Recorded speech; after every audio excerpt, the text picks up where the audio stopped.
اللهم صل على سيدنا محمد يا رب صل وسلم دائما أبدا على حبيبي.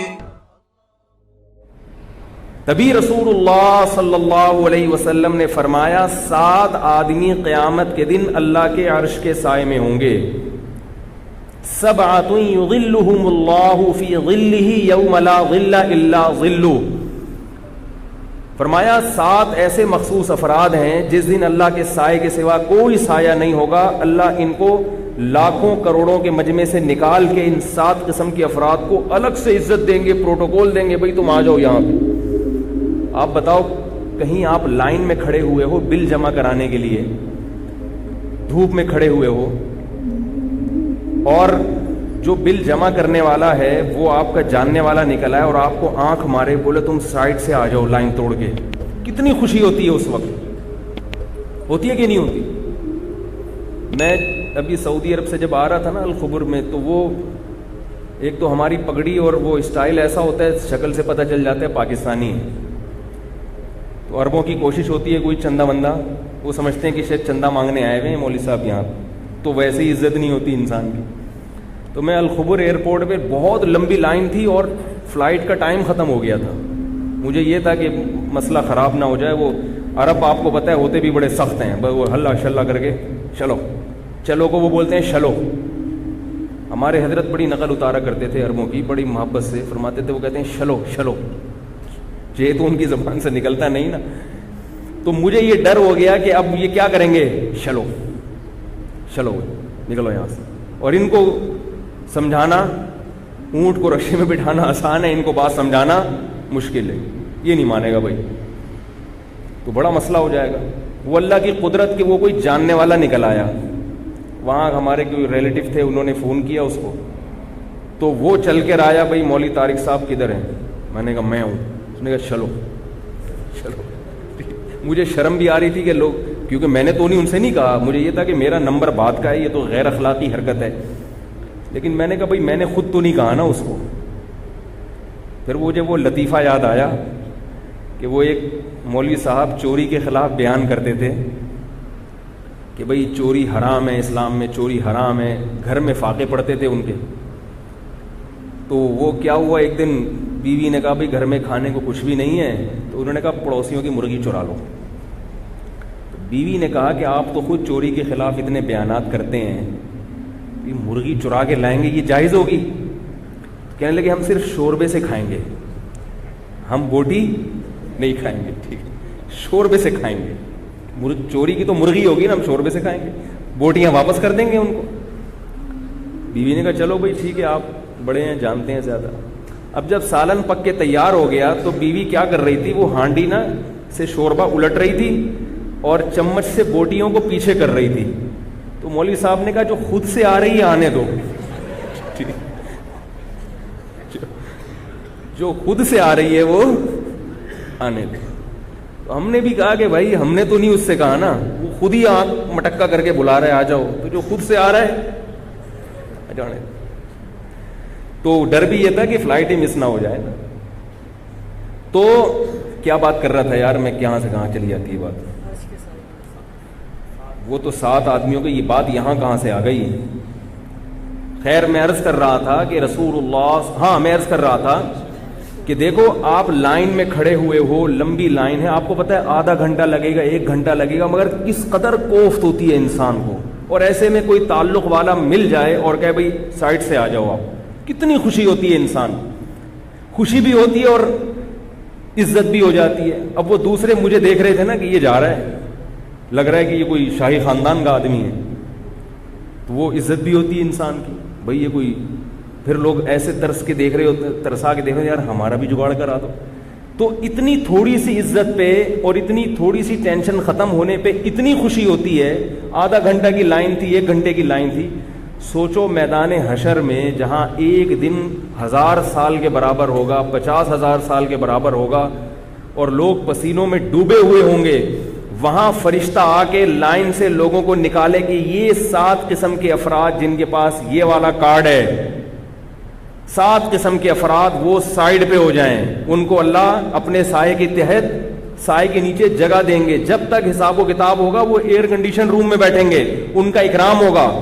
اور اللہ کا سایہ پتہ نہیں کیا ہو, وہ سایہ کیسا ہوگا, کتنا خوشنما سایہ ہوگا, کیسی اس میں لطف ہوگا, یہ تو اللہ ہی جانتا ہے.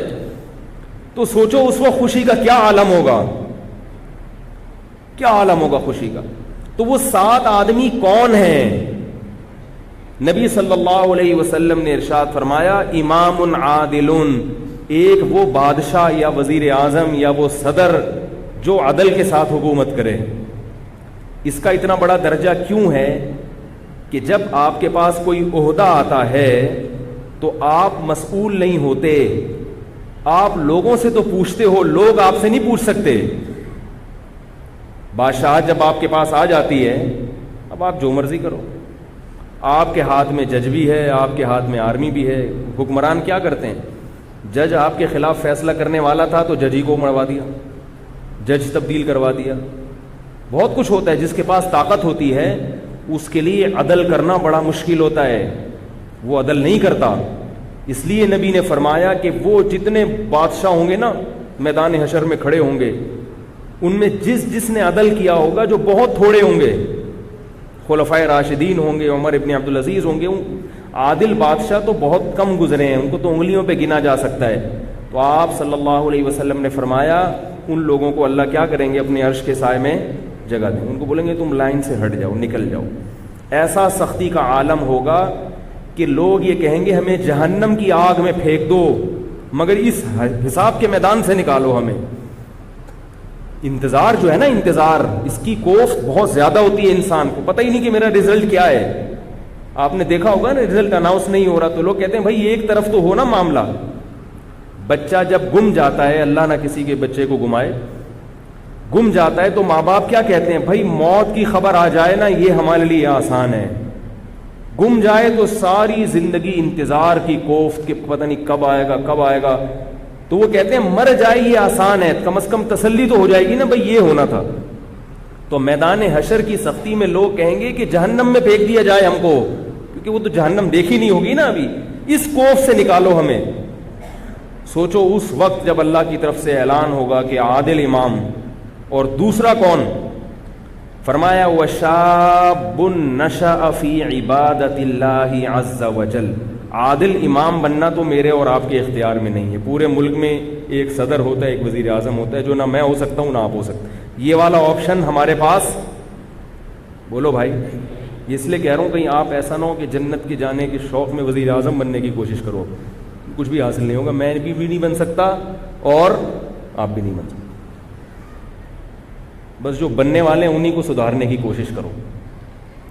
دوسرا آپشن کیا فرمایا, شاب نشأ فی عبادت اللہ عز وجل.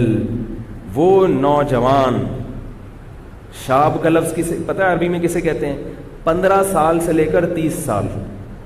علامہ ابن حجر رحمہ اللہ تعالی لکھتے ہیں شباب کی عمر 15 سال سے شروع ہوتی ہے اور 30 سال تک زمانہ شباب کا چلتا ہے. شباب یعنی بھرپور جوانی. 30 سے 40 بھی جوان ہوتا ہے, مگر وہ جو امنگیں ہوتی ہیں وہ آہستہ آہستہ ٹھنڈی پڑنا شروع ہو جاتی. 15 سے 30 سال کی جو عمر ہے نا, یہ بالکل عہد شباب. اس میں نبی نے فرمایا کہ جو نشأ فی عبادت اللہ, وہ اس کی جوانی جو پروان چڑھے وہ اللہ کی عبادت میں, یعنی اس عمر میں اللہ کی عبادت کرتا ہو. اس عمر میں واٹس ایپ پہ بیٹھنا آسان, فیس بک پہ گھنٹوں گھنٹوں لڑکیوں سے چیٹنگ کرنا آسان. میں نے بتایا تھا نا, فیس بک پہ کچھ لڑکے بیٹھے ہوئے تھے, ثنا نام کی کوئی آئی ڈی سے کوئی انٹر ہوا, سارے آ گئے ایک دم. جب دیکھا ثنا آئی ہے بھائی, تو غفور بھائی بھی, کلیم بھائی بھی, وسیم بھائی بھی, سب ایڈ ہو گئے. سب نے خیریت پوچھنا شروع کر دی, اور سنائے. سارے جناب جنگل کی آگ کی طرح خبر پھیلی. کسی نے ثنا سے پوچھا کہ آپ کا پورا نام کیا ہے؟ اس نے کہا ثنا اللہ. ستار لیفٹ, غفور لیفٹ, وسیم لیفٹ, ایک ایک کر کے سارے کھسکنا شروع. تو یہ جو عمر ہے نا 15 سے 30 سال, اس میں شہوت سر پہ سوار ہوتی ہے، اس کے علاوہ کوئی کام کرنے کا دل نہیں چاہتا، ہر وقت بس یہی فلمیں، ڈرامے، انٹرنیٹ، لڑکیوں سے دوستیاں، چکر بازیاں. اور اگر کوئی ان گناہوں سے بچتا بھی ہے تو وہ لڑکوں سے دوستی لگا کے اسنوکر کلب میں بیٹھا ہوگا، سارا دن کرکٹ کے میچز دیکھتا رہے گا، تبصرے کرتا رہے گا، آج اس نے اتنے چھکے مارے، آج اس نے اتنے چوکے مارے. کیا نتیجہ ملے گا بھائی؟ اس نے چھکے مار کے قوم کو جتوا دیا تو جیتنے کے بعد بھی آپ ویسے کے ویسے ہی. پاکستان اگر ہر ورلڈ کپ میں جیتا ہوتا تو بھی آج اتنی روٹیاں ہم کھا رہے ہوتے جتنی کھا رہے ہیں، اتنے ہی صبح پراٹھے کھاتے جتنے آج. اس سے کوئی عملی زندگی کا اس سے کوئی تعلق نہیں. تو خام خواہ کی چیزوں میں وقت کی بربادی. ایسے موقع پر اپنے آپ کو عبادت کے لیے فارغ کر لے اگر کوئی نوجوان، تو اللہ کو اس نوجوان پہ بہت پیار آتا ہے کہ بھرپور جوانی کا وقت جو یہ کرکٹ کے میچز میں ضائع کر سکتا تھا، فضول تبصروں میں برباد کر سکتا تھا، خام خواہ کی اسنوکر کلب میں اور ڈبو میں اور پان میں اور گٹکوں میں. دیکھو نا لڑکوں کو پوری رات گٹر کے ڈھکن پہ بیٹھے رہتے ہیں. چھٹی والے دن کیا ہوتا ہے؟ میں نے کچھ لڑکوں کو ایک دن پیر کی صبح کو دیکھا، اتوار کی صبح کو دیکھا کہ فجر میں آئے ہیں سارے لائن. میں نے کہا یار بڑا تقوی ہے آپ سب 8-10 افراد کا جو فجر میں اٹھ کے ماشاءاللہ آپ لوگ کہہ رہے ہیں ہم سوئے نہیں، یہیں بیٹھے ہوئے تھے گٹر کے ڈھکن پہ پوری رات. ہم نے کہا چلو یار اب نماز ہی پڑھ لیں، آج تو پڑھیں کم از کم. پوری رات بیٹھ کے وقت ضائع، باتیں. اس عمر میں بڑا مزہ آتا ہے. تو اس عمر میں اگر کوئی اللہ کی عبادت میں وقت گزار لے تو ظاہر ہے اللہ اس کو زیادہ نوازتے ہیں. اور یہ بات یاد رکھو، جس نے ابتدائے جوانی میں قربانی دے دی دین کے لیے، کوئی گناہ چھوڑ دیا، بڑا گناہ، کسی سے عشق ہو گیا، اللہ کی خاطر اس معشوق سے تعلق کو ختم کر دیا، کوئی لت پڑ گئی بیہودہ فلمیں دیکھنے کی، یا اور کوئی غلط ایکٹیویٹیز میں پڑ گیا، خواہشات نفسانیہ کا غلام بن گیا، زنا میں پڑ گیا، اس عمر میں اگر اس نے توبہ کر لی اور توبہ پر قائم رہا تو ابتدائی عمر میں جو توبہ کرتا ہے صرف آخرت کا فائدہ نہیں ہوتا، اللہ اس کو دنیا میں بھی بہت نوازتے ہیں اور اس کو مقتدا اور رہبر بناتے ہیں. جو نوجوان ابتدائی جوانی میں توبہ کرے گا، توبہ تو 99 سال میں بھی مقبول ہے، مگر 99 سال میں توبہ کرو گے اپنی ذات کو فائدہ ہوگا، بس دین کا کام نہیں لیں گے. اللہ ابتدائی جوانی میں گناہ چھوڑ دیے اللہ مقتدا اور رہبر بنا دیتے ہیں. اس زمانے میں یہ ہمارا مشاہدہ تجربہ ہے، اللہ اس کو مقتدا اور رہبر بنا دیتے ہیں، خاندان میں عزت عطا فرما دیتے ہیں، اس سے کام لیتے ہیں اللہ تعالیٰ بہت. تو اس لیے جوانی کی ابتدا میں ہی یو ٹرن لے لو. اس امید پہ توبہ کو مؤخر مت کرو کہ یار جب 40 کے ہو جائیں گے، جب 50 کے ہو جائیں گے، جب 60 کے ہو جائیں گے تب توبہ کریں گے. یہ حماقت اور بیوقوفی ہے. ابھی فائدہ ہے، اللہ عرش کے سائے میں جگہ دیں گے. اور اس لیے بھی کہ یہ بات خوب یاد رکھیں اچھی طرح کہ ابتدائے جوانی میں جیسے گناہ کا جوش بہت زیادہ ہوتا ہے، توبہ کا جذبہ بھی بہت زیادہ ہوتا ہے. میں اس کی ایک مثال دیتا ہوں، نئی گاڑی کی اور پرانی گاڑی کی. دیکھو نئی گاڑی کا ایکسلریٹر کتنا زبردست ہوتا ہے نا، ذرا سا پاؤں آپ نے ایکسلریٹر پہ رکھا اور گاڑی زوں کر کے بھاگی. نہیں آ رہی سمجھ میں میرا خیال ہے؟ او بھائی کبھی نئی گاڑی تو چلایا ہے؟ بیٹھے ہو کبھی؟ رینٹ پہ لے کر آؤ اور ایک دفعہ ٹرائی کر کے دیکھو. اس کے ایکسلریٹر پہ آپ ذرا سا پاؤں رکھو گے گاڑی زوں کر کے اٹھتی ہے کہ نہیں اٹھتی؟ لیکن بریکیں بھی اسی حساب سے مضبوط. بریک پہ ذرا سا اشارہ کیا وہیں جام ہو جاتی ہے. جتنی بھاگنے کی اسپیڈ ہے نا اس کی، رکنے کی رفتار بھی اسی حساب سے.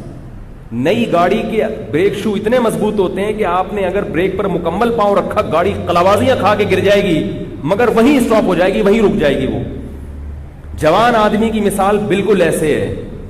اس کے دل میں گناہوں کی جو امنگیں ہوتی ہیں، بد نظری کا دل چاہتا ہے اس کا، کوئی عورت جا رہی ہے دل چاہے گا اب جا کے پکڑ لوں اس کو، میں اسی کے ساتھ رکشے میں بیٹھ کے ایڈریس بتاتے بتاتے گھر تک پہنچ جاتے ہیں اسے. یہ جوان آدمی کی امنگیں ہوتی ہیں. کوئی بیہودہ سین نظر آئے گا فیس بک پہ، انٹرنیٹ پر، دل چاہے گا فلم دیکھوں پوری میں. جوش ایسا ہوتا ہے اس کے اندر، بہت مشکل ہے نظر کی حفاظت. لیکن جتنا اس کے اندر جوش ہے نا اگر وہ اس خواہش کی مخالفت کرنا چاہے تو اس کی بریکیں بھی اتنی مضبوط ہوتی ہیں. میں نہیں کہہ رہا, یہ بڑے بڑے علماء نے, بزرگوں نے لکھا ہے یہ. اس لیے حضرت حکیم الامہ مولانا اشرف علی تھانوی رحمہ اللہ, جن کو حکیم الامہ اس لیے کہا جاتا تھا, وہ فرماتے ہیں کہ اللہ کی قسم بڑھاپے میں توبہ کرنا بہت مشکل ہے, جوانی میں توبہ کرنا آسان ہے. بڑھاپے میں اعصاب کمزور ہو جاتے ہیں, توبہ کے لیے نفس کی مخالفت چاہیے. بڑھاپے میں اعصاب کمزور ہو گئے, مخالفت نہیں ہوتی انسان سے اپنی. بڑھاپے میں جب اعصاب, دیکھو بیمار آدمی جو ہے نا, وہ چاہتا ہے میری مرضی کے خلاف سارے کام ہوں, میری مرضی کے مطابق سارے کام ہوں, وہ چاہتا ہے نا. آپ کی طبیعت خراب ہو تو آپ چڑچڑے ہوتے ہو کہ نہیں ہوتے؟ بھائی ہوتے ہو نا یار. دیکھو آپ کو بخار ہے, نزلہ ہے, کھانسی, گھر میں پڑے ہوئے ہو, بچے شور کر رہے ہیں, تو آپ کیا کہہ رہے ہو؟ تو پہلے ہی میری طبیعت خراب ہے, اوپر سے تم چڑچڑ کر رہے ہو, کہتے ہیں نا. آپ کو بخار ہے, آپ لیٹے ہوئے بخار میں, بیگم نے کوئی الٹی بات کی, آپ کا ایک تو میں بخار میں جل رہا ہوں, اوپر سے مجھے اور تپا رہی ہے, تو کہتے ہیں نا. بھائی میں صحیح ہوتا, میری صحت ہوتی, پھر الٹی سیدھی باتیں کر لیتی, تھوڑا انتظار کر لیتی ٹھیک ہونے کا. بیمار آدمی چونکہ کمزور ہوتا ہے, لہذا اس میں برداشت کی قوت, بولو بھائی, ختم. اب اس سے اپنی مخالفت نہیں ہوتی, تبھی بیمار کا خیال کرنا چاہیے, بھائی جو وہ کہہ رہا ہے کر لو. صحت مند آدمی اپنی مخالفت کر لیتا ہے. صحت مند آدمی کے گھر میں بچے چیخ رہے ہیں, برداشت کر لے گا, چیخ رہے ہیں تو کوئی بات نہیں, برداشت کر لے گا, جس کی صحت اچھی ہے. ہمارے ایک دوست تھے مدرسے میں, یہ مدرسے کے طلبہ بھی بڑے شرارتی ہوتے ہیں, کچھ ہر ایک نہیں لیکن کچھ نہ کچھ ہر جگہ ہوتے ہیں. وہ کہیں گاؤں سے آئے تو وہ ان کا قد تھا چھوٹا, تو ہمارے کلاس میں 2-3 بڑے شرارتی طلبہ تھے.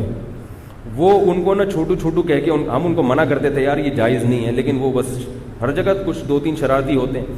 وہ اس کو چھوٹو چھوٹو کہہ کے نا اس کو غصہ دلاتے تھے. اس کو غصہ آتا تھا. جب اس کو غصہ آتا تھا تو کہتے تھے تمہارے اعصاب کمزور ہیں اس لیے تمہیں غصہ آ رہا ہے. وہ اور تپتا تھا کہ یار ایک تو یعنی جو میرا رائٹ ہے غصہ ہونا, اس پہ بھی مجھے تپا رہے ہیں, تو وہ اور بیچارہ نہ رہنا. تو میں اس سے کہتا تھا بھائی تو پہلے ہی چھوٹا ہے, یہ تپ کے نا اور یوں ہو کے اور نہ چھوٹا ہو جائے گا. تو ان کو تو سمجھ میں نہیں آ رہا, تو تم ان کی باتوں پہ غصہ ہونا چھوڑ دو. بھائی ٹھیک ہے بولنے تو ان کو, تھوڑے دنوں میں خود ہی خاموش ہو جائیں گے, تو کیوں. لیکن ظاہر ہے وہ انسان کمزور ہو جاتا ہے, وہ سن کے اس کو غصہ آنا شروع ہو جاتا ہے. تو جب آپ کے اعصاب کمزور ہوتے ہیں, آپ بیمار ہوتے ہو, آپ پہ بڑھاپا آنے لگتا ہے, تو آپ میں برداشت کی قوت ختم ہو جاتی ہے. ختم نہیں بھی ہوتی تو کم ہو جاتی ہے. بات بات پہ غصہ آتا ہے انسان کو. یہ تو اللہ تعالیٰ کی بہت بڑی رحمت ہے کہ بڑھاپے میں اللہ سماعت بھی کمزور کر دیتے ہیں, بصارت بھی کمزور کر دیتے ہیں. یہ اللہ کی رحمت ہے. جب انسان بوڑھا ہوتا ہے نا, سب چیزیں کمزور آہستہ آہستہ, نظر بھی کم آئے گا, سنائی بھی کم دے گا. یہ اللہ کی رحمت ہے, کیونکہ اگر ساری چیزیں نظر آنا شروع ہو جائیں نا دور دور تک, تو ساری صحیح چیزیں تھوڑی نظر آتی ہیں انسان کو. وہ غصہ ہوتا رہے گا بھائی یہ کیا ہو رہا ہے یار وہ اس کو مار کے چلا گیا اور وہ سڑک پہ بندہ پڑا ہوا ہے. تو اللہ کیا کرتے ہیں, اس کی نظر کمزور کر دیتے ہیں, وہ ادھر ادھر جو کچھ ہو رہا ہے اس کو نظر ہی نہیں آتا. اسی طرح سماعت بھی کمزور کر دیتے ہیں تاکہ سب باتیں سنائیں. سارے مسئلے تو یہی ہوتا ہے نا, ہمیں سب کچھ سمجھ میں آ رہا ہوتا ہے کون کیا کہہ رہا ہے. اب ہر آدمی صحیح بات تو نہیں کرتا نا, کوئی غلط کر رہا ہے, کوئی صحیح کر رہا ہے. غلط بات پہ جوان آدمی کہتا ہے چلو کر رہا ہے تو کیا کریں میری بلا سے یار, تھوڑا سا غصہ آئے گا. بوڑھا آدمی جب سنے گا غلط بات تو اس کو اندر اللہ اس کو سننے ہی نہیں دیتے, کہتے تمہیں پھر اگر سنائی دے گا تو سمجھ میں نہیں آئے گا, دماغ کمزور. یہ جو بوڑھوں کے دانت کمزور ہوتے ہیں, اس میں فائدہ کیا ہے؟ اگر ان کے دانت ایسے ہو نا جوانوں والے, تو وہی انڈے پراٹھے کھانا شروع کر دیں گے, معدے میں ہضم کرنے کی طاقت ختم ہو گئی. تو اللہ دانت ہی گرا دیتے ہیں کہ بھئی اب دلیا کھاؤ, تاکہ یہ سب کے ساتھ ہوگا. میں کسی خدا نخواستہ کسی بزرگ کی توہین نہیں کر رہا, کسی کو میں کوئی توہین مقصد نہیں, یہ تو سب کے ساتھ ہو گئی, تو زمینی حقائق ہیں. تو جب یہ ساری چیزیں کمزور ہوں گی تو اعصاب بھی کمزور ہوں گے کہ نہیں ہوں گے؟ توبہ جو ہے نا یہ بریک ہے, بریک. تو جیسے نئی گاڑی کے ایکسیلیٹر میں بہت طاقت ہوتی ہے, اسپیڈ بہت ہوتی ہے, ایسے ہی بریکیں بھی بہت مضبوط, جدھر لگاؤ گے ادھر ٹھا کر کے رک جائے گی گاڑی. اور پرانی گاڑی میں کیا ہوتا ہے, آپ نے ایکسیلیٹر پہ پاؤں رکھ کے کھڑے ہو گئے, تھوڑا تھوڑا آہستہ آہستہ اٹھنا شروع ہوگی. میرا پرانی گاڑی کا بھی تجربہ ہے. ایک دفعہ میں نے کہیں سے کسی کا جنازہ خرید لیا, کوئی 1975 کی کرولا تھی. انہوں نے بہت ٹوپی کرائی مجھے کہ اتنی زبردست گاڑی. بیچنے والا تو ایسے ہی کرتا ہے نا, وہ ایسے قلابے ملا دیے. ہم نے وہ جنازہ خرید کے لے آیا. بعد میں لوگوں نے کہا تو جنازہ ہے بھائی, کسی کا اٹھا کے لے آیا. اب میں جب اس کے ساتھ گاڑی چلا رہا ہوں, پہلا ٹرائی میں نے لیا, تو میں بریک لگا رہا ہوں تو لگی نہیں رہی. میں نے کہا یار یہ بریک کیوں نہیں لگ رہی؟ انہوں نے کہا یہ تھوڑا دیر بعد جا کے لگے گی, 4 دفعہ آپ اس کو لگائیں گے تو 5ویں دفعہ میں یہ لگنا. میں اسی وقت اتر گیا. میں نے کہا لے بھائی تو پکڑ گاڑی. سب چیزیں برداشت ہو سکتی ہیں, بریک کے معاملے میں رسک نہیں لے سکتے. کوئی سامنے آ گیا بندہ, 5-6 آپ نے لپیٹ دیے, 6ٹھے پہ جا کے اس کی پھر بریک لگے گی. میں نے کہا تو فری میں بھی دو گے؟ نہیں لوں گا بھائی میں. تو پرانی گاڑی ہے نا, ایکسیلیٹر نہیں ہے, اسپیڈ نہیں ہے, بہت ٹائم لگائے گی اٹھنے میں. گناہوں کی طرف رغبت نہیں ہے اتنی, مگر تھوڑی سی بھی رغبت اگر پیدا ہو گئی اس کو ختم کرنا پھر بس میں نہیں ہوتا. وہ دل چاہتا ہے کر لوں, اگر نہیں کرو گے اس کی طبیعت میں چڑچڑاپن پیدا ہوگا, ڈسٹرب ہوگا اندر سے, صحت خراب ہوگی اور سر مارے گا کبھی اس دیوار سے کبھی اس دیوار سے جا کے. اس لیے جوانی میں ان گناہوں کی لت کو ختم کر دو تو ہو جائے گی. خدا کی قسم بڑھاپے میں بہت مشکل ہے, بہت مشکل ہے بڑھاپے میں. اور بڑھاپے میں بھی گناہ ہوتے ہیں. حدیث میں آتا ہے نا کہ اللہ قیامت کے دن بوڑھے زانی کی طرف نظر اٹھا کے نہیں دیکھیں گے. اس سے پتہ چلتا ہے کہ بوڑھا بھی زنا کر سکتا ہے. اب بوڑھے میں زنا کیسے کرے گا؟ اس میں تو جسمانی طاقت ختم ہو گئی. ہمارے حضرت فرمایا کرتے تھے جسمانی طاقت تو ختم ہو گئی مگر شہوت کبھی بھی ختم نہیں ہوتی. وہ نہیں کبھی بھی ختم ہوتی, وہ موت تک رہتی ہے انسان کے ساتھ, وہ کبھی بھی ختم نہیں ہوتی. تو اس لیے جوانی میں اگر توبہ کر لی, ابھی جیسے گناہوں کی طرف طبیعت مائل ہے, بریکیں بھی الحمدللہ مضبوط ہیں. ہمارے ایک دوست تھے, ان کو بدنظری کی عادت پڑ گئی. پھر انہوں نے علماء کے بیانات سنے تو انہوں نے مجھے آ کے بتایا کہ اب میں نے اپنے آپ کو چیلنج کیا ہے کہ کسی عورت کو تو دیکھ کے دکھا دے. اپنے آپ کو چیلنج, مقابلہ ہے. یہ چیلنج انسان جوانی میں کرتا ہے کہ بھئی اب تو نظر اٹھا کے دکھا, دیکھتا ہوں تیرے میں کتنا دم ہے. اور کہہ رہے پھر میں نہیں اٹھائی. میں بہت دل چاہتا تھا جب کوئی کنوارے تھے, ابھی شادی ہو گئی الحمدللہ, تو کہہ رہے بہت دل چاہتا ہے جب کوئی عورت گزرتی ہے نظر اٹھا کے دیکھوں, مگر میں اپنے آپ کو وہی ہے نا بریک لگا لی نا, بریک پاؤں آگے بریک رک گئے. اور جوانی میں ایک فائدہ یہ بھی ہے کہ گناہ سے جب توبہ کرو گے تو اپنے آپ کو گناہ پر سزا دینا بھی آسان ہے. دیکھو اگر گناہ کیا آپ نے تو توبہ کا طریقہ کیا ہے؟ اپنے لیے کوئی سزا متعین کرو. اگر میں نے نظر اٹھا کے کسی عورت کی طرف دیکھا, 500 روپے صدقہ کروں گا. یہ چپٹ اپنے آپ کو لگائی کہ نہیں لگائی؟ یہ جوانی میں لگ جائے گی, بڑھاپے میں مشکل ہوگی. کیونکہ 500 روپے ہر آدمی کا اپنا حساب ہے. جو مالی بعض لوگوں کے لیے 500 کی ویلیو ہے, بعض کے لیے 5000 بھی کچھ نہیں ہوتے. اگر آپ کی تنخواہ 1 لاکھ ہے تو آپ 5000 صدقہ کر دیں, صحیح ہے نا. اگر آپ کی تنخواہ 20,000 ہے تو آپ 500 روپے جرمانہ رکھ لیں. تو یہ جرمانہ جب ادا کرو گے تو نفس کی مخالفت ہوگی, دل کو تکلیف ہوگی. یہ تکلیف جوانی میں برداشت کرنا آسان. بڑھاپے میں اگر پیسے دیے تو ہارٹ اٹیک سے مرنے کا خطرہ ہوگا. 500 روپے چلے گئے میرے, 100 روپے چلے گئے میرے. اور یہ حدیث سے ثابت ہے مضمون. نبی صلی اللہ علیہ وسلم, جو میں جتنی باتیں کر رہا ہوں نا یہ قرآن و حدیث سے ثابت ہیں. نبی صلی اللہ علیہ وسلم نے ارشاد فرمایا, صحیح حدیث ہے, سنو غور سے. فرمایا یحرم ابن آدم ویشب فیہ اثنتان الحرص علی المال وطول العمل. بہت اہم حدیث ہے.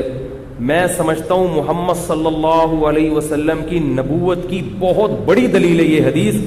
یہ الفاظ نبی کی زبان کے علاوہ کسی اور زبان سے جاری ہو ہی نہیں سکتے. اتنی گہری علم کی بات ہے اس میں.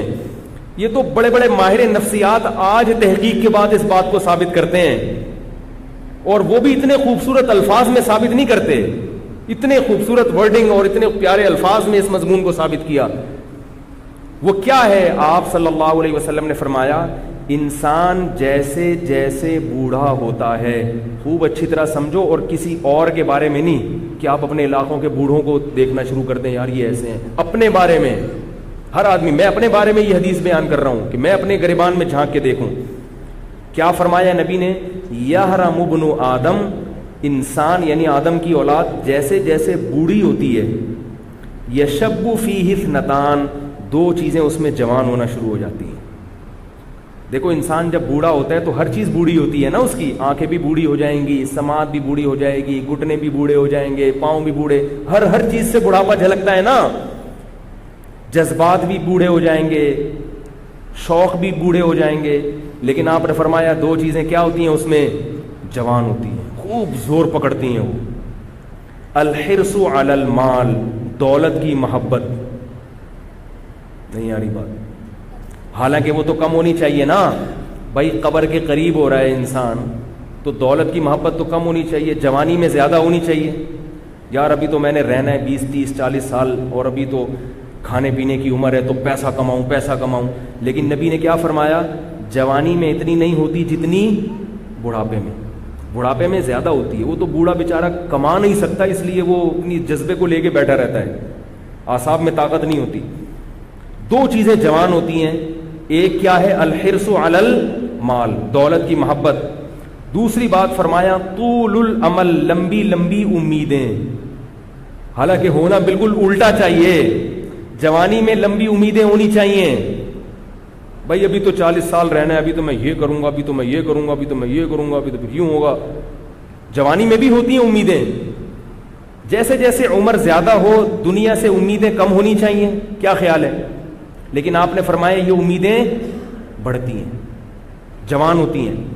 یہاں علماء نے ایک بہت گہرا نقطہ بیان کیا ہے، فرمایا اس سے تو انسان کو بوڑھوں کے بارے میں بدگمانی ہوگی۔ کسی بھی بوڑھے کو آپ دیکھو گے تو شریعت میں تو بوڑھے کا احترام ہے نا، کیا کریں یار، کیسے سمجھائیں؟ اشکال سمجھ میں آ رہا ہے؟ بھائی شریعت میں بوڑھے کا احترام ہے، تو ہم کیسے احترام کریں گے بوڑھے کا جب ہمیں یہ پتا ہوگا کہ اس بوڑھے میں دو برائیاں ہیں؟ اس میں تو سارے مشائخ، سارے بزرگ، سارے علماء معاذ اللہ لپیٹ میں آ گئے کہ یار جو بھی سفید داڑھی والا ہے بوڑھا ہے، اس میں دو برائیاں ہیں، ایک دنیا سے محبت اور ایک دولت کی محبت۔ تو یہ تو بری چیز ہے نا، اس سے تو انسان کو نفرت ہوتی ہے۔ تو علماء نے بیان کیا کہ حدیث کے الفاظ یہ نہیں ہیں کہ انسان جب بوڑھا ہوتا ہے تو دو چیزیں پیدا ہوتی ہیں، نہ نہ نہ نہ، دو چیزیں اس میں جوان ہوتی ہیں۔ جوان وہی چیز ہوتی ہے جو پیدا پہلے ہو چکی ہو۔ تو کیا مطلب؟ اگر جوانی میں یہ چیزیں تھیں تو بڑھاپے میں کم نہیں ہوں گی، بڑھیں گی۔ جوانی میں تھیں ہی نہیں تو پھر بڑھاپے میں جوان نہیں ہوں گی، کیونکہ پیدا ہی نہیں تھی، تو جو چیز ہے ہی نہیں تو وہ جوان اور بوڑھی کہاں سے ہوگی؟ اگلی دفعہ میں فوج کو بلاؤں گا سمجھانے کے لیے، پولیس تو کئی دفعہ بلائی ہے مگر سمجھ میں نہیں آیا۔ تو اس حدیث سے پتہ کیا چلتا ہے؟ کیسے نپے تلے الفاظ ہیں نبوت کے، کوئی حرف بھی نبی کی زبان سے ایسا نہیں نکلا جس کو آپ پکڑ کے اس پہ اعتراض کر سکیں۔ کوئی حرف نہ ہمارے نبی کی زبان سے ایسا نہیں نکلا۔ حضرت حکیم اختر صاحب رحمہ اللہ تعالی فرمایا کرتے تھے، علوم نبوت یہ دلیل نبوت ہیں۔ نبی کی جو تعلیمات ہے نا، یہ تعلیمات خود نبی کے نبی ہونے کی دلیل ہیں۔ 1400 سال پہلے جب نہ لکھنا پڑھنا آپ صلی اللہ علیہ وسلم جانتے تھے، نہ کوئی ایسی چیزیں سائنس اور ٹیکنالوجی اور ایسے جو ہے فلسفہ وجود میں آیا تھا، اور پیدائشی یتیم ان کی زبان سے اللہ نے کیسے الفاظ نکلوائے ہیں۔ تو اس حدیث سے کیا پتہ چلتا ہے کہ جوانی میں ان دو برائیوں کو ختم کر لو تو بڑھاپا اچھا گزرے گا۔ جوانی میں اگر ختم نہیں کی اور یہ سوچا کہ یار ابھی تو میں جوان ہوں، کوئی بات نہیں یار، ابھی تو مجھے امیدیں لگانے دو، ایک پلاٹ میں بحریہ ٹاؤن میں لے لیتا ہوں، 10 پلاٹ گلشن معمار میں لے لو، 2-4 اگر ادھر ہو جائیں تو پھر ایسا کروں گا، شیخ چلی کی طرح منصوبے بنا رہا بیٹھ کے۔ کسی نے سمجھایا بھائی تو اپنی قبر کو دیکھ، بولو بھائی جب 40 45 50 کے ہو جائیں گے ایک قبر کے قریب تو پھر دیکھ لیں گے قبر کو۔ تو حدیث میں اس نظریے کی نفی ہے کہ نہیں پھر نہیں دیکھے گا، ابھی 20 پلاٹ جمع کرنے کا شوق ہے نا، تو جب تھوڑا بوڑھا ہوگا تو 40 پلاٹ کا شوق پیدا ہو جائے گا، یہ بڑھے گا کم نہیں ہوگا۔ ابھی سے ختم کر لو اس کو، ابھی بریک لگا دو، بعد میں بریکیں فیل ہیں۔ نئی گاڑی ہے ابھی بریک لگا لو، ٹھیک ہے نا، گاڑی کے پرانا ہونے کا انتظار کرو گے تو بریک شو بھی پرانے ہو چکے ہوں گے، 25-30 بندوں کو مار کے چوتھی دفعہ میں جا کے لگے گی، اور وہ بھی جب لگائے، ورنہ تو آج کل ایسی بریکیں فیل ہوتی ہیں بڑھاپے میں پھر سیدھا ہی نہیں ہوتا انسان. اس کی ایک اور دلیل جو میں دعویٰ کر رہا ہوں، اس کی ایک اور دلیل، یہ تو حدیث سے دلیل ہے، بزرگوں کے اقوال سے دلیل، ایک مشاہدے سے دلیل. مشاہدہ بھی تو ایک دلیل ہے نا. دیکھو جیسے گناہگار گناہوں سے توبہ کرتا ہے، ایسے ہی کافر جو توبہ کرتا ہے وہ کس جرم سے کرتا ہے؟ کفر سے.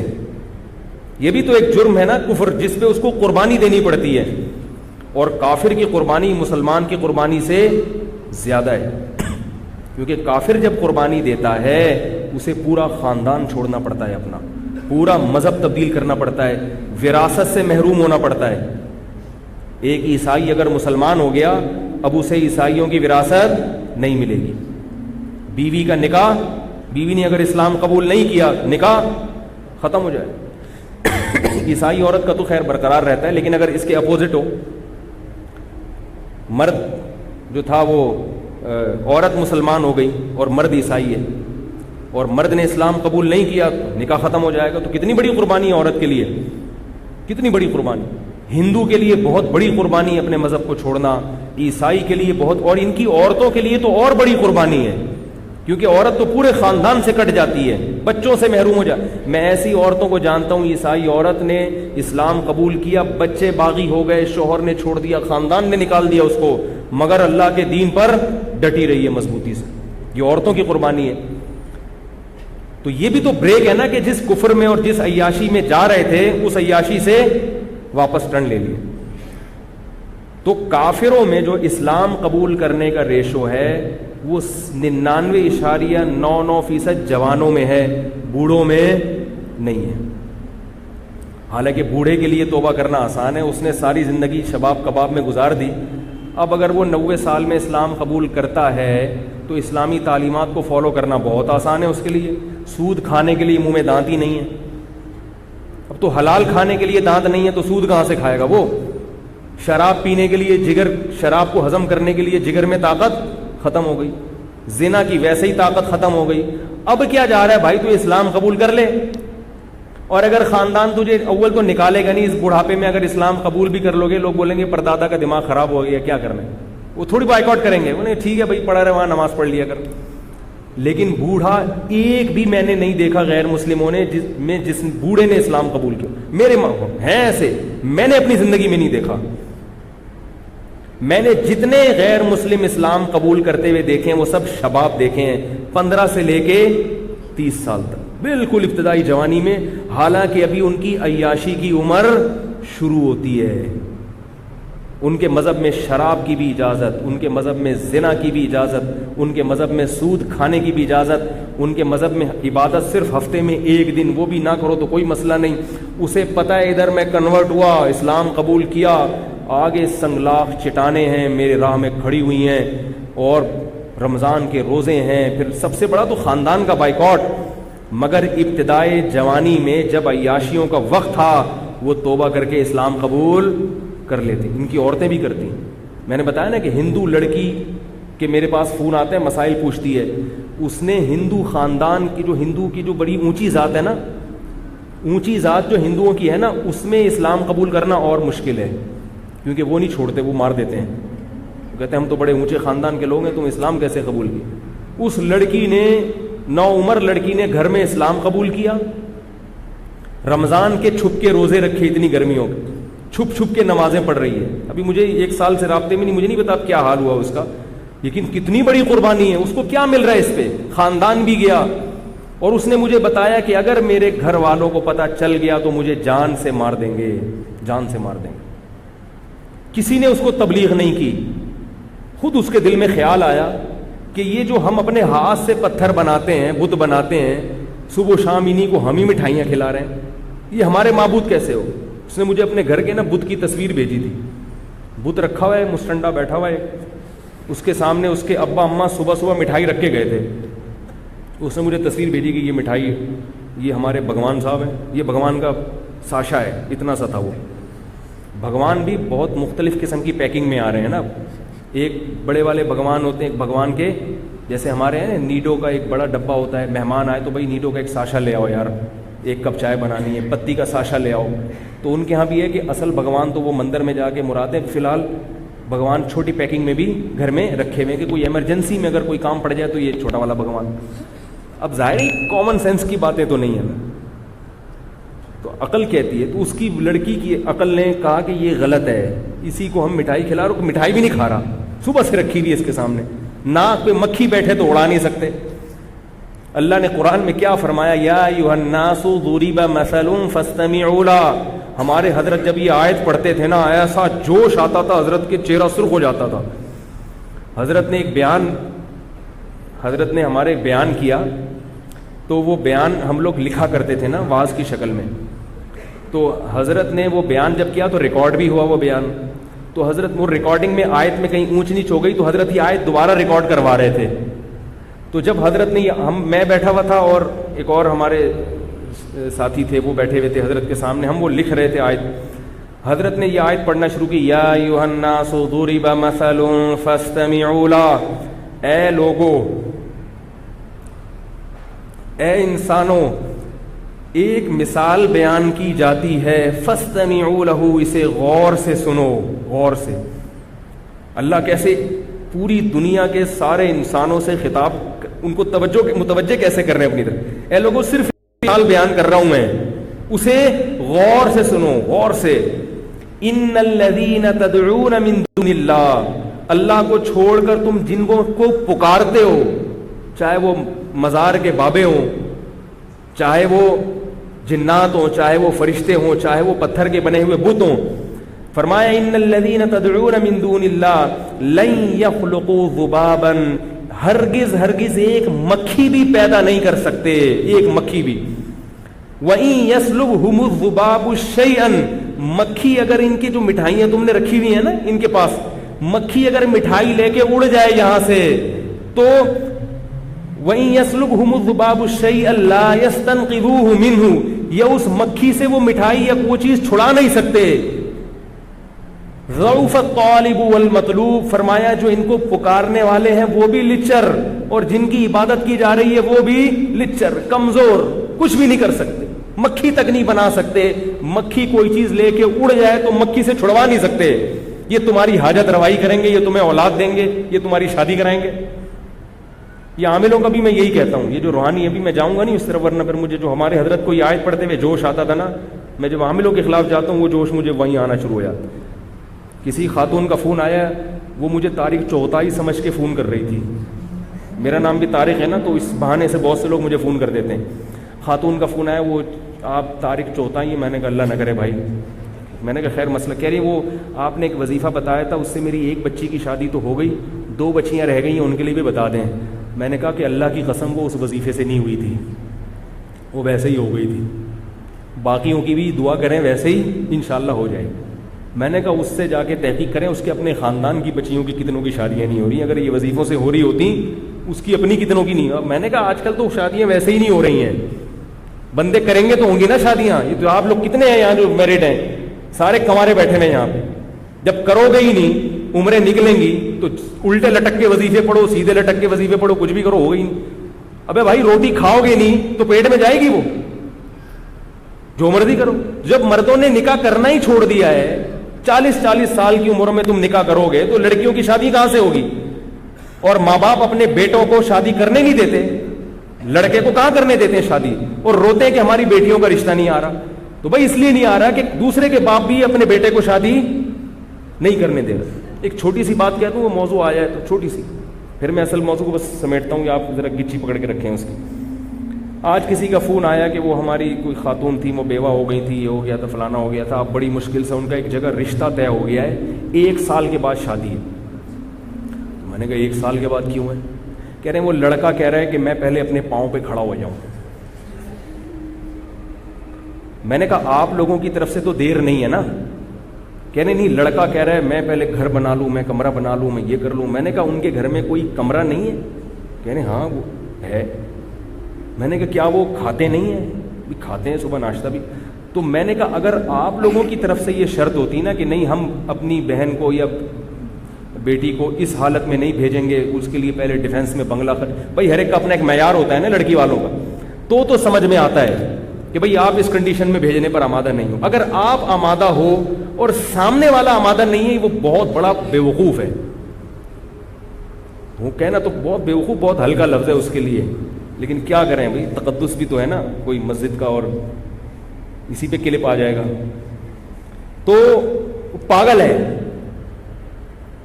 بھائی. جب مرد کو عورت کی ضرورت زیادہ ہوتی ہے, میں نے کہا 1 سال وہ بندہ بیوی کے بغیر, عورت کے بغیر گزارا کیسے کرے گا؟ ہماری سمجھ میں نہیں آتا بھائی.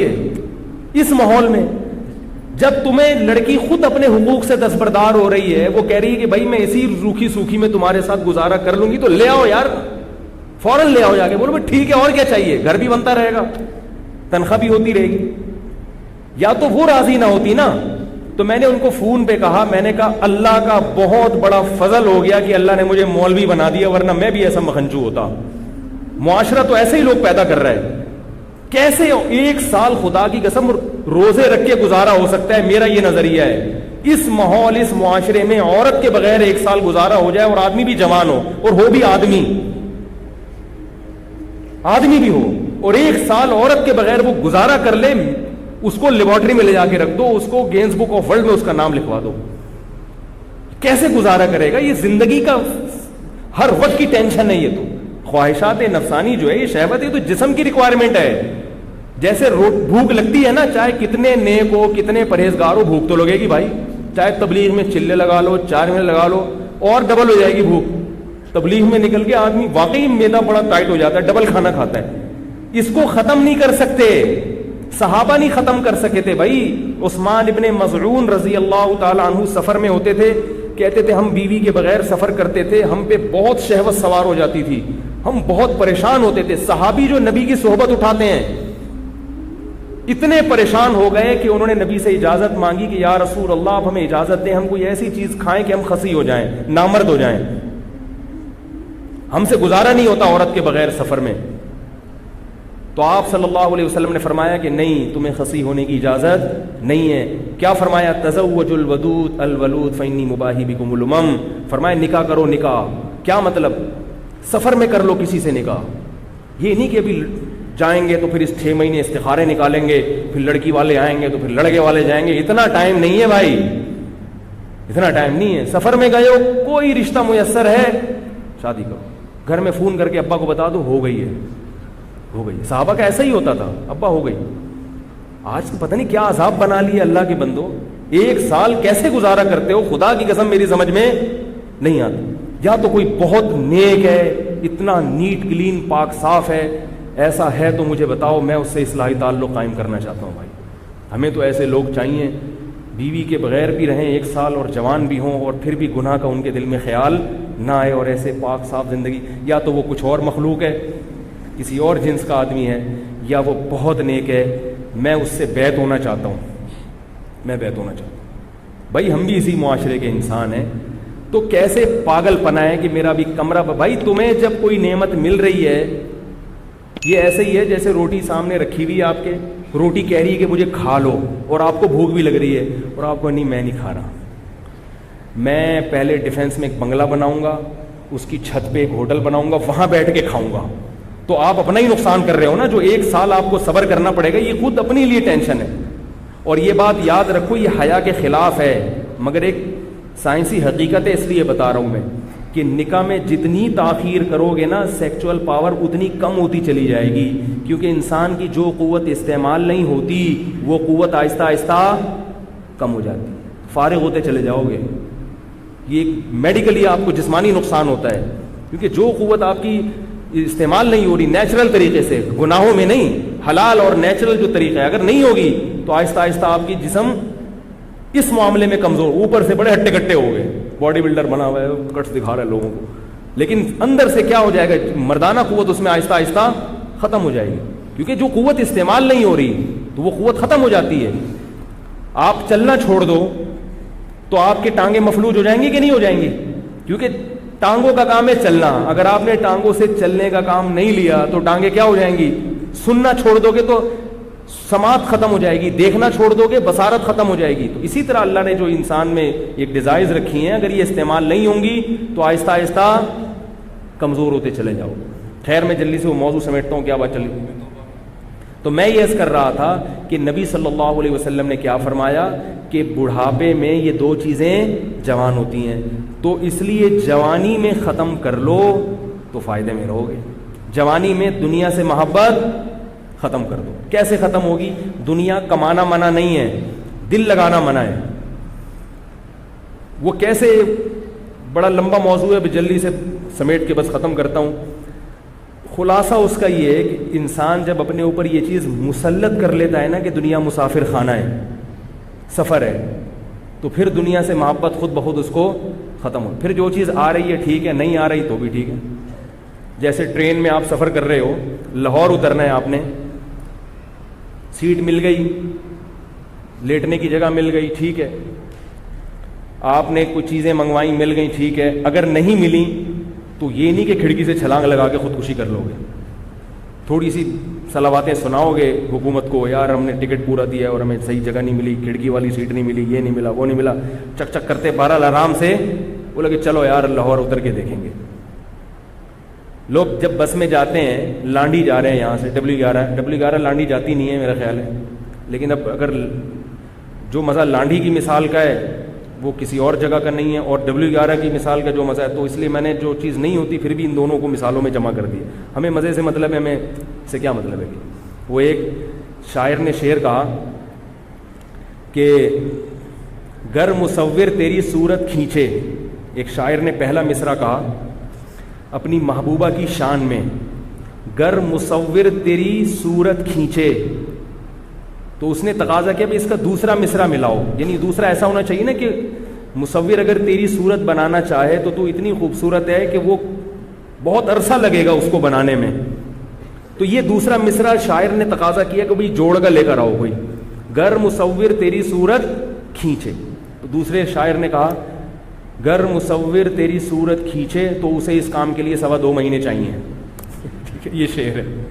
اس نے کہا یہ کیسا شعر ہے؟ اس نے کہا جو مقصد تھا مفہوم تو ادا ہو گیا نا بھائی، یعنی یہ 2 منٹ کا کام نہیں ہے، 2.25 مہینے لگیں گے. اتنی خوبصورت ہے تو کہ اگر وہ تیری صورت بنانے بیٹھے، اس نے کہا 1.25 کی کیا پخ لگانی، تو 2 ہی کہہ دیتا یا 3 کہہ دیتا. تو ہمیں بھی مضمون سے مقصد ہے. اب آپ لانڈی جا رہے ہیں، W11 میں بیٹھ کے، سیٹ مل گئی تو بھی ٹھیک ہے، نہیں تو آدمی پائیدان پہ سفر کر کے گزر جاتے ہیں کہ یار یہاں سے اترنا ہے، لانڈی جانا ہے، وہاں اپنا ایئر کنڈیشن روم ہے، آرام سے بیٹھیں گے.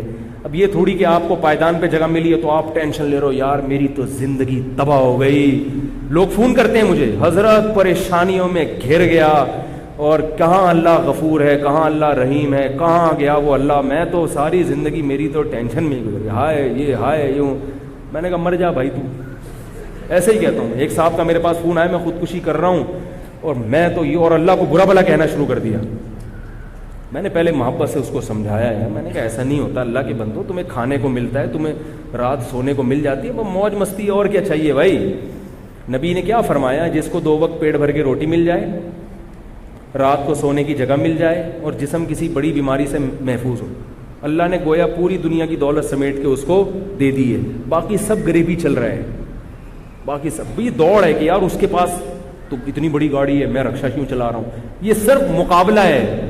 یہی رکشا اگر پرانے زمانے میں کسی کو دے دیا جاتا تو وہ کسی کو سلام نہیں کرتا. ٹھیک ہے نا، وہ سلام نہیں کرتا کسی کو.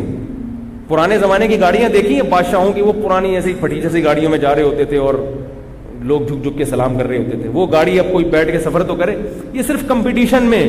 تو اگر دنیا کو مسافر خانہ سمجھ لو گے تو کمپٹیشن کا تصور دماغ سے نکل جائے گا، کیونکہ منزل سب کی کیا ہے؟ قبر ہے. وہ جو کرولا میں جا رہا ہے 25 لاکھ کی 40 لاکھ کی، مرے گا وہ بھی محمد شاہ کے قبرستان میں آپ کے ساتھ والی قبر میں آ جائے گا. اس کے ساتھ رکشے والا ہوگا، اس کے ساتھ کوئی بریگیڈیئر ہوگا، ادھر موچی کی قبر ہوگی، ادھر کوئی قصائی لیٹا ہوا ہوگا، ادھر جناب کوئی وزیر اعظم کی قبر ہوگی، ادھر کسی کلر کی خبر ہوگی. اندر جانے کے بعد سب حساب کتاب، بولو بھائی، اوپر سے 21 توپوں کی سلامی ہوتی ہے، اندر سے کچھ بھی نہیں ہوتا. اندر سب کی میتیں ایک جیسی ہوتی ہیں، سب کی آنکھیں ابل کے باہر آئی ہوئی ہوتی ہیں، سب کی کیڑے اتنے ہی ہوتے ہیں. کیڑے یہ نہیں دیکھتے کہ 17 گریڈ کا آفیسر تھا تو اس کو ذرا چھوٹی ٹائپ کے کیڑے ہونے چاہیے، اس پہ مکوڑے کم ہونے چاہیے. بھائی یہ صرف سانس جب تک چل رہا ہے اس وقت کی کہانی ہے.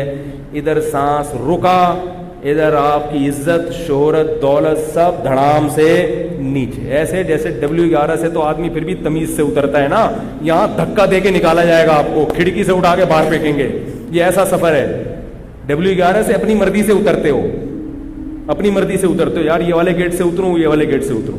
ادھر سے جا رہے ہو تو کہتے کنڈکٹر کہتے نہیں ادھر سے گھوم کے جاؤ. تو اپنی مرضی سے آپ اترتے ہو, اور یہاں آپ کو دھکا دے کے نکالا جائے گا. آپ نہیں چاہ رہے ہوگے کہ میں مروں, آپ کہو گے یار میرے اتنے بنگلے ہیں, میری اتنی گاڑیاں ہیں, یہ ہے اور یہ, ابھی میں کہاں سے مر سکتا ہوں یار. رپورٹ تو یہ ہے کہ ابھی میرے مرنے کا کوئی مناسب نہیں ہے. ابھی اگر فرشتہ ہم سے موت سے پہلے مشورہ لے تو کہ بھئی آپ کا کیا خیال ہے, اب آپ کو مر جانا چاہیے, تو ہم میں سے کوئی ایسا ہے جو کہے گا کہ ہاں مناسب یہی ہے؟ کوئی کہے گا؟ 100 سال بھی عمر ہو جائے تو ہم کہیں گے یار ابھی فی الحال مناسب نہیں ہے, ابھی مناسب یہی ہے کہ میں زندہ رہوں. اس لیے فرشتے نے صرف حضرت موسیٰ علیہ السلام سے پوچھا تھا. صحیح بخاری کی حدیث ہے, فرشتہ آیا حضرت موسیٰ علیہ السلام کے پاس. موسیٰ علیہ السلام نے پوچھا کون؟ انہوں نے کہا موت کا فرشتہ ہوں, جان نکالنے آئے. حضرت موسیٰ نے تماشا دیا ٹائٹ قسم کا, اس کی آنکھ نکل کے باہر آ گئی. اللہ کو حضرت موسیٰ کا جلال دکھانا تھا نا ذرا. اس لیے خوب یاد رکھو, ہمارے بزرگ کہتے ہیں کہ بزرگوں کی عادتیں مختلف ہوتی ہیں. جب کسی کا عالم ہونا نیک ہونا ثابت ہو جائے نا, تو اس کے ذرا ذرا سے رویوں کو چینج دیکھ کے بدگمان نہ ہو جایا کرو. بعض بڑے نرم مزاج ہوتے ہیں, بعض میں ذرا کڑکی ہوتی ہے. تو کڑک طبیعت ہے تو بولو اللہ نے حضرت موسیٰ علیہ السلام والا مزاج دیا ان کو. حضرت موسیٰ نے تو موت کے فرشتے کو لگا دیا تھا کھینچ کے تماچا, پتہ نہیں کیوں لگایا تھا. اس نے جا کے شکایت کی اللہ سے, اللہ تو نے کس بندے کے پاس بھیجا ہے, کیونکہ حضرت موسیٰ نے کہ تماچا تو مشہور تھا نا. تو ہم سے نہیں فرشتہ پوچھے گا آ کے, ہمیں بس کیا کہ نکلو یہاں سے. تو جب نکلنا ہی ہے جانا ہی ہے تو بھائی کرولا مل جائے ٹھیک ہے, تھوڑی مٹھائی کھلا دیا کرو, کھا لیا کرو, نہیں تو رکشا بہتر ہے, چنچی سب سے بہتر ہے. کتنا اچھا لگتا ہے چنچی میں پیچھے بیٹھا ہوا آدمی جا رہا ہوں, کتنا اچھا لگتا ہے نا, اس کا اپنا ایک مزہ ہے. اور چرسیوں سے عبرت حاصل کیا کرو, چرسیوں سے. چرسی ہوتے تو گناہگار ہیں لیکن ان کی زندگی بڑے مزے, کیونکہ یہ نہ ان کو عزت کی فکر رہتی ہے نہ دولت کی فکر, ان کو صرف پاؤڈر چاہیے. ہیروئن جی کو صرف پاؤڈر چاہیے, ان کی ایک ہی تمنا ہے کہ پاؤڈر مل جائے. ان کو پاؤڈر اگر مل گیا بس مزے ہی مزے ان کے. تو آپ اپنا ہدف اللہ کی رضا کو بنا لو. اللہ کی رضا کا پاؤڈر مل گیا تو مزے ہیں, نہیں ملا تو بھائی کوئی فائدہ نہیں اس عزت کا. یہ عزت قارون کو ہم سے زیادہ ملی ہے, فرعون کو ہم سے زیادہ ملی ہے. کیا کر لیا انہوں نے اس عزت کا؟ تو اللہ کی محبت کا پاؤڈر اگر ہمیں بس اس کا پاؤڈر ہی بنا دو اپنے آپ کو. اور وہ کیسے حاصل ہوتا ہے, وہ بزرگوں کی صحبت کے بغیر حاصل نہیں ہوتا. خیر یہ الگ ٹاپک ہے, میں اس پر بعد میں کبھی بات کروں گا. وہ کتابوں سے حاصل نہیں ہوتا, وہ کتابوں سے حاصل نہیں ہوتا. وہ اہل اللہ کے ساتھ رہنا پڑتا ہے, اس طرح سے وہ چیز حاصل ہوتی ہے. تو وہ چرسی ہیروئن چی ایک بیٹھا ہوا تھا نا, بار بار بتاتا ہوں کتنے مزے کی زندگی ہوتی ہے کہ ہیروئن چی برساتی نالے میں بیٹھا ہوا تھا. برساتی نالوں کے اندر ہی بیٹھتے ہیں نا یہ جا کے, نالے کے جب برسات نہیں ہوتی تو یہ نالے کو ٹھیا بناتے ہیں, اور پائپ میں پاؤڈر ڈال کے پی رہا ہے. تو گانا گا رہا ہے, کہہ رہا ہے میں پائپ کے منہ میں ہوں اور میرے منہ میں پائپ ہے.